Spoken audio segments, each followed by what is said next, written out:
আপনি কি একজন অত্যন্ত ভালো মানুষ?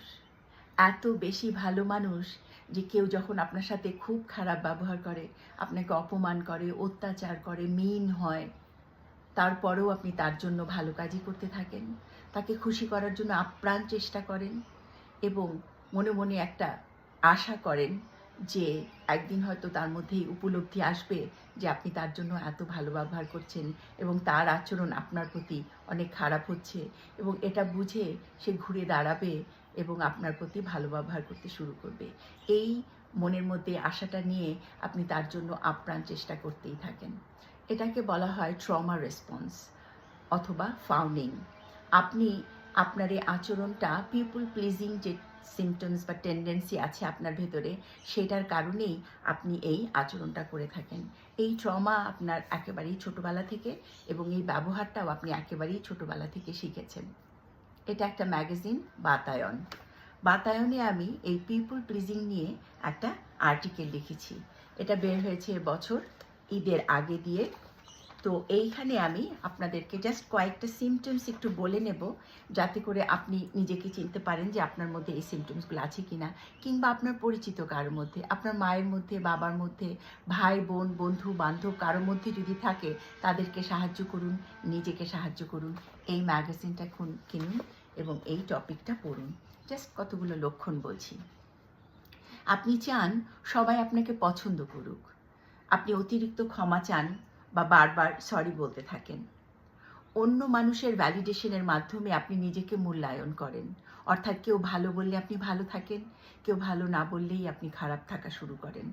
মানুষকে আপনাকে ব্যবহার করবার সুযোগ নেবার অনুমতি এবং সুবিধা করে দেন আপনি। আপনি যখন নিজেকে প্রতিরক্ষা করার জন্য কখনো সীমানা নির্ধারণ করে থাকেন, তখন আপনি নিজেই অপরাধবোধে ভুগতে শুরু করেন এবং নিজেকে খারাপ এবং ছোট মনের মানুষ মনে করেন।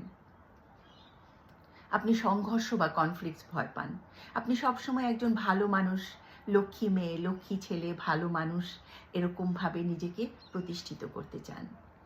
আপনি মনে করেন নিজের জন্য ভাবা জরুরি নয়, অন্যের জন্য করতে পারলেই আপনার বেশি ভালো লাগে। আপনি সবসময় উদ্বিগ্ন, উত্তেজিত এবং তটস্থ থাকেন ভালো কিছু করবার জন্য। আপনি অন্যের জন্য করে নিজেকে নিখুঁত বা পারফেক্ট রাখতে চান এবং নিজেকে উচ্চ মানের মানুষ এবং ভালো মানুষ হিসাবে দেখতে ভালোবাসেন। আপনি প্রায়োরিটির তালিকায় নিজেকে সবার শেষে রাখেন এবং আপনার যা প্রয়োজন তা কিভাবে নিতে হয় বা জিজ্ঞেস করতে হয় সেটা আপনি জানেন না। জানলেও তার জন্য কোনো চেষ্টা করতে পারেন না, কিন্তু অন্যেরটা আবার খুব ভালো বোঝেন। আপনি সমালোচনার প্রতি যথেষ্ট সংবেদনশীল। আপনি মনে করেন আপনার অনুভূতি, চাহিদা, মতামত এবং ধারণার কোনো গুরুত্বই নেই, কিন্তু অন্য মানুষের সব কিছুর গুরুত্ব আপনার কাছে অনেক বেশি। আপনি একজন ফিক্সার। কাউকে আহত, ভীত, দুঃখিত বা অস্বস্তিকর অবস্থায় দেখলে আপনি ঝাঁপিয়ে পড়েন তার সমস্যার সমাধানে। সেটা নিজের ক্ষতি করে হলেও আপনি অন্যের জন্য নিবেদিত প্রাণ।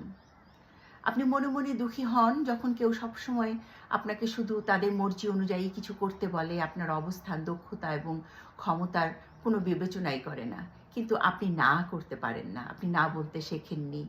আপনি চান মানুষ নিজে থেকেই বুঝে নিক আপনার সমস্যা, অনুভূতি বা প্রয়োজন, যেমন আপনি অন্যেরটা বোঝেন।